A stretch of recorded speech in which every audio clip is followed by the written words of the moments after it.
जय मां कात्यायनी।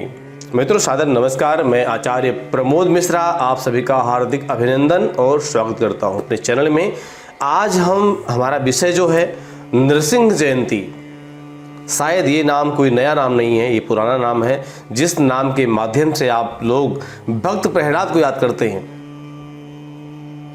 आज वही भगवान नृसिंह का प्राकट्य दिवस है, तो आज इसी विषय में हम चर्चा करेंगे। आइए ध्यान करते हैं भगवान नृसिंह का। ओम नमोस्तुनंताय सहस्रमूर्तये सहस्रपादाक्ष शिरोर्बाहवे सहस्रनाम्ने पुरुषाय शाश्वते सहस्रकोटि युगधारिणे नमः। ओम नृसिंहाय नमः। मित्रों, नृसिंह जयंती बैसाख महीने के शुक्ल पक्ष की चतुर्दशी को मनाया जाता है। हर वर्ष जब भी बैसाख का महीना आता है, शुक्ल पक्ष की चतुर्दशी तिथि यानी पूर्णमासी से एक दिन पहले भगवान नृसिंह की जयंती मनाई जाती है, यानी प्राकट्य उत्सव। भगवान इस दिन प्रकट हुए थे, तो जो कि हिंदुओं का, सनातन धर्म का बहुत बड़ा त्योहार मनाया जाता है। भगवान नृसिंह शक्ति के प्रतीक माने जाते हैं।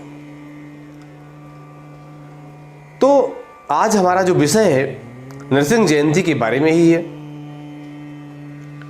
तो जानते हैं नृसिंह जयंती के अवसर पर भगवान नृसिंह की पूजा का मुहूर्त क्या होता है, क्यों पूजा की जाती है। इस विषय पर, इस शक्ति और शौर्य पर आज हम चर्चा प्रारंभ करते हैं। तो मित्रों, ऐसी मान्यता है कि नृसिंह भगवान चतुर्दशी के दिन ही भगवान नारायण के अवतार के रूप में प्रकट हुए थे और दैत्यों के राजा हिरण्यकश्यप का उन्होंने वध किया था। प्राचीन काल में कश्यप नाम के ऋषि और उनकी पत्नी, जिनका नाम था दिति, ये ऋषि के दो पुत्र होते हैं, यानी कश्यप ऋषि से दिति से पुत्र होते हैं, जिनका नाम है हिरण्याक्ष और हिरण्यकश्यप। मित्रों, हिरण्याक्ष से पृथ्वी को बचाने के लिए भगवान विष्णु ने वाराह का रूप धारण किया और उसकी हत्या कर दी, यानी उसका वध किया। भगवान ने वध करना पड़ा। उसके बाद हिरण्यकश्यप ने अपने भाई के वध से क्रोधित होकर के उसने हजारों वर्षों की कठोर तपस्या की। उसकी तपस्या से प्रसन्न होकर के भगवान ब्रह्मा जी ने उसे अजय होने का आशीर्वाद दे दिया कि उसको कोई जीत न सके। इस तरह हिरण्यकश्यप अजय बनकर अपनी प्रजा पर अत्याचार करने लगा। अब कोई भी हिरण्यकश्यप को ब्रह्मा जी के वरदान के अनुसार हरा नहीं सकता था। हिरण्यकश्यप की पत्नी कयाधु से उसे प्रहलाद नाम का एक भगवान का भक्त के रूप में एक पुत्र पैदा हुआ। प्रहलाद के अंदर राक्षसों वाले गुण नहीं थे, वह बहुत संस्कारी थे। वैसे कथा भागवत के अनुसार कथा बड़ी लंबी है, लेकिन फिर भी मैं सूक्ष्म करके आपको बताने का प्रयास कर रहा हूं। तो मित्रों, प्रहलाद बहुत संस्कारी थे और भगवान नारायण के परम भक्त थे। प्रहलाद की आदतें, नियम देखकर हिरण्यकश्यप ने उसमें बदलाव लाने की बहुत कोशिश की, बहुत प्रयास किया। और यही नहीं, जो उनके गुरुदेव थे संडामर्क जी महाराज, उनको भी आदेश दिया कि मेरा पुत्र है, इसको जैसा भी हो सके हमारी विद्या, हमारे नियम, राक्षसी प्रवृत्ति को ये पाठ पढ़ाओ। लेकिन भक्त प्रहलाद में कोई परिवर्तन नहीं हुआ। उसके बाद हिरण्यकश्यप ने बालक प्रहलाद को मारने के लिए अपनी बहन होलिका की गोदी में बैठाकर अग्नि में प्रवेश करने का आदेश दे दिया।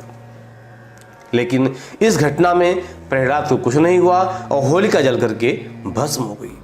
आज भी हम लोग होली का त्यौहार जो मनाते हैं, ये भी त्यौहार प्रहलाद जी से ही जुड़ा हुआ है। मित्रों, उसके बाद हिरण्यकश्यप ने प्रहलाद को मारने के लिए योजना बनानी शुरू कर दी। एक दिन हिरण्यकश्यप ने बालक प्रहलाद से कहा कि तुम्हारे भगवान कहाँ हैं? प्रहलाद ने कहा कि वह तो अंतर्यामी हैं, सर्वत्र व्याप्त हैं। इस पर हिरण्यकश्यप ने कहा कि वह खंभे में हैं। तो बालक बोला, हाँ, इस खंभे में है, क्योंकि जो सर्वांतर्यामी है वह खंभे में भी है। इस पर वह दैत्य राजा ने खंभे पर अपने गदा से प्रहार करना शुरू कर दिया। तभी खंभा चटक जाता है, फट जाता है। भगवान नरसिंह खंभा फाड़ करके और बाहर प्रकट हो जाते हैं और उन्होंने हिरण्यकश्यप का वध कर दिया। मित्रों, नरसिंह जयंती का जो व्रत किया जाता है उसका भी अपना एक प्रभाव है।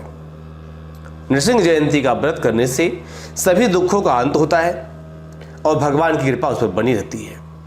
नरसिंह जयंती के दिन प्रातः स्नान कर भगवान का ध्यान पूजन करना चाहिए।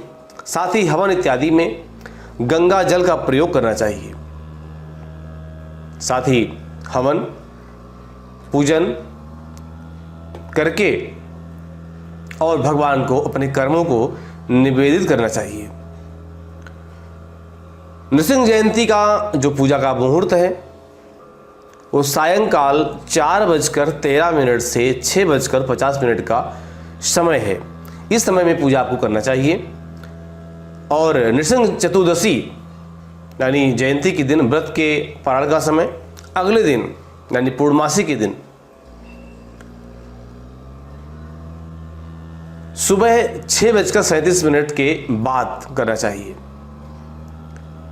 मित्रों, नरसिंह जयंती के व्रत से सभी दुख कष्ट दूर होते हैं और भगवान कृपा बनी होती है।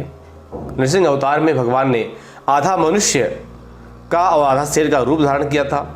इस दिन व्रत और पूजन से भगवान के सभी मनुष्य के भगवान की कृपा से सभी कष्ट दूर होते हैं। नरसिंह जयंती के दिन भगवान नरसिंह के साथ माँ लक्ष्मी की पूजा करनी चाहिए। इससे देवी लक्ष्मी की कृपा भी बराबर बनी रहती है। ऐसी शास्त्रीय परंपरा है, ऐसी शास्त्रीय मान्यता है।